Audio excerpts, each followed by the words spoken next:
Past में बहुत सारे ऐसे इवेंट्स हुए थे जिसको उस वक्त एक्सप्लेन करना या उस वक्त उनको सही या गलत कहना साइंटिफिकली बहुत ही टफ था। बट जैसे जैसे टाइम प्रोग्रेस करता गया वैसे वैसे बहुत सारी मिस्ट्रीज सॉल्व हो चुकी थी। बट आज भी साइंटिफिकली इनोवेटिव वर्ल्ड में कुछ ऐसी मिस्ट्रीज और इवेंट्स है जो आज तक सॉल्व नहीं हो पाए हैं। आज इस वीडियो में हम बात करेंगे बहुत ही माइंड ब्लोइंग और स्कैरी इवेंट्स के बारे में जिसे सुनकर आप ज़रूर शॉक होने वाले हैं। अगर आपने इस चैनल को सब्सक्राइब नहीं किया तो just press one click and don't forget to press the bell icon. First is the time traveller. आप में से बहुत सारे लोग स्टॉक मार्केट में ट्रेडिंग करते होंगे और आप में से कोई प्रॉफिट एक्सपीरियंस करता है तो कोई loss, and yes this is the rule of the market. But क्या आपको पता है 2003 में एंड्रयू कार्लसन ने $800 जो उस वक्त में 36,000 रुपीज़ थे उसे इन्वेस्ट करके $350 मिलियन बनाए। ऑलमोस्ट 16 करोड़ उस टाइम में थे विदाउट एनी लॉस। उसकी ये कमाल देखकर फेडरल ब्यूरो ऑफ इन्वेस्टिगेशन ने उसे अरेस्ट किया और शॉकिंग बात यह है कि कुछ झूठ बोलने के बजाय उसने कहा कि मैं 2256 में से आया हूँ और मुझे पता था कि कौन सी डील बेस्ट होने वाली है। और उसकी ये इन्वेस्टिगेशन होने के बाद वो डिसअपीयर हो चुका था और आज तक कोई इस मिस्ट्री को सॉल्व नहीं कर पाया।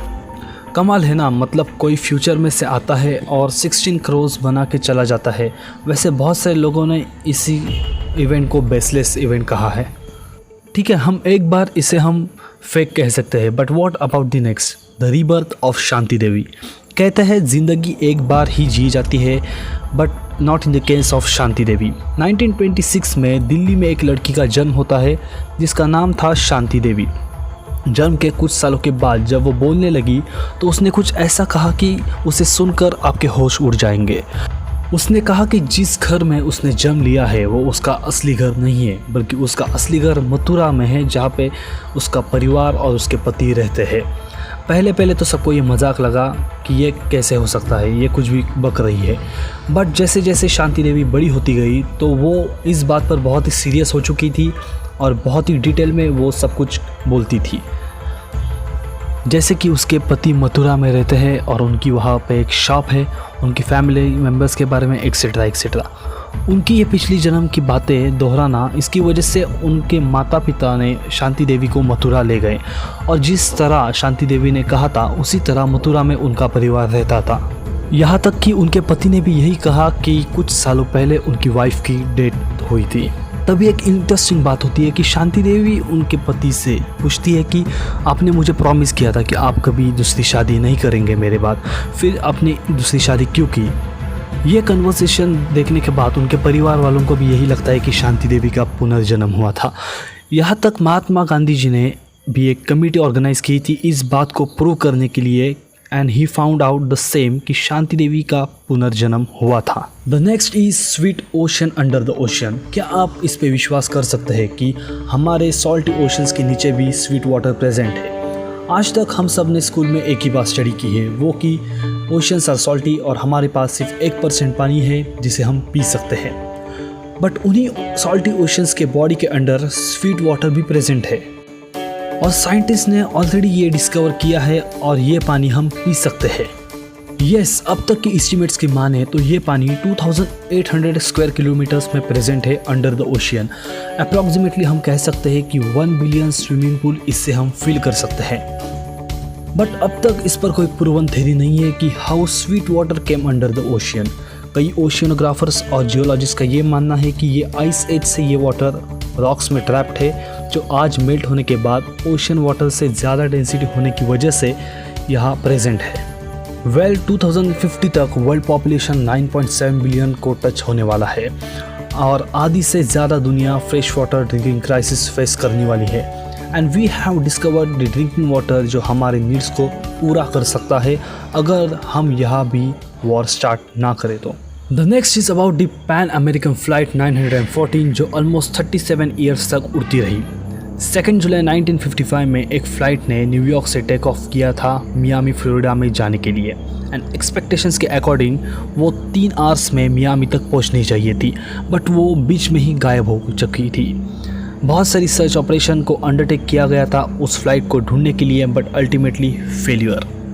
यहाँ तक कि उसके क्रैश होने के भी कोई साइंस दिखाई नहीं रहे थे। अल्टीमेटली पब्लिकली ये कहना पड़ा था कि वो फ़्लाइट मिसिंग हो चुकी थी। उसकी मिसिंग होने के अनाउंसमेंट के 37 ईयर्स बाद बहुत ही इंटरेस्टिंग इवेंट सामने आता है। 37 ईयर्स होने के बाद अचानक वही फ्लाइट वेनेजुएला की एक एयरपोर्ट के रडार में अचानक दिखती है। वेनेजुएला के एयर ट्रैफिक कंट्रोलर ने रीडिंग्स को वेरीफाई करने के बाद ये कंफर्म किया कि वो कोई दूसरी ही फ्लाइट है जो अचानक उनकी एयर स्पेस में आ चुकी है। कंफर्म होने के नेक्स्ट ही कुछ मिनट्स में उस फ्लाइट के ऑपरेटर ने पूछा कि हमारी फ़्लाइट अब कहाँ पे है। तो फ्लाइट ट्रैफिक कंट्रोलर ने कहा कि आपकी फ़्लाइट अभी वेनेजुएला में है। ट्रैफिक कंट्रोलर बहुत ही एक्साइटेड था बहुत सारे क्वेश्चंस पूछने के लिए, बट आगे कुछ बोलने से पहले फ़्लाइट में से ऑपरेटर ने कहा कि हमारी फ़्लाइट 9:55 AM 2 जुलाई 1955 को टेक ऑफ किया है। और यही बात सुनते ही एयर ट्रैफिक कंट्रोल केबिन में बैठे हुए सारे लोग शांत हुए थे। मैटर वर्स ना हो इसीलिए एयर ट्रैफिक ऑपरेटर ने लैंडिंग के लिए क्लियरेंस दिया और फ्लाइट लैंड हो चुकी थी। बट ट्रैफिक कंट्रोलर की एक्साइटमेंट में एक गलती की और उसने पूछा कि सर क्या आपको पता है कि आज 21 में है 1992। यह बात सुनते ही फ्लाइट ऑपरेटर ने कहा कि ये आप क्या कह रहे हैं, और उसने फ़्लाइट को फिर एक बार रनवे पर लेके टेक ऑफ किया। और उसके बाद वो फ़्लाइट कभी रडार में आई नहीं और उसके क्रैश होने की भी कोई खबर नहीं है। बहुत सारे ऐसे लोग हैं जो इस थ्योरी को बेसलेस कहते हैं और कई लोग इसे कहते हैं टाइम ट्रेवल का example. The next one is the mystery of Padmanabha Swamy temple. इस टेम्पल की ब्यूटी वर्ल्ड फेमस है और बहुत सारे लोग इसे देखने के लिए आते हैं, बट ये टेम्पल किसी और मिस्टीरियस रीजंस की वजह से भी बहुत फेमस है और ये रीज़न है इसके बेसमेंट्स के 6 चैम्बर्स।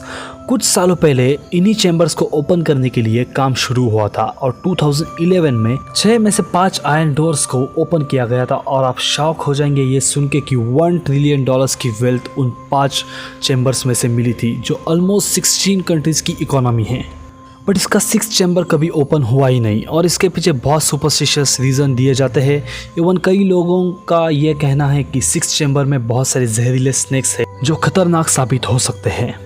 हिस्ट्री में हम जब भी देखें तो इस चैम्बर्स को बहुत सारे इन्वेडर्स के द्वारा इन्वेड किया गया था, पर वो कभी इसे ओपन नहीं कर सके थे। और इसके सिवा भी बहुत सारी थेरीज है, but reality is truth is hiding.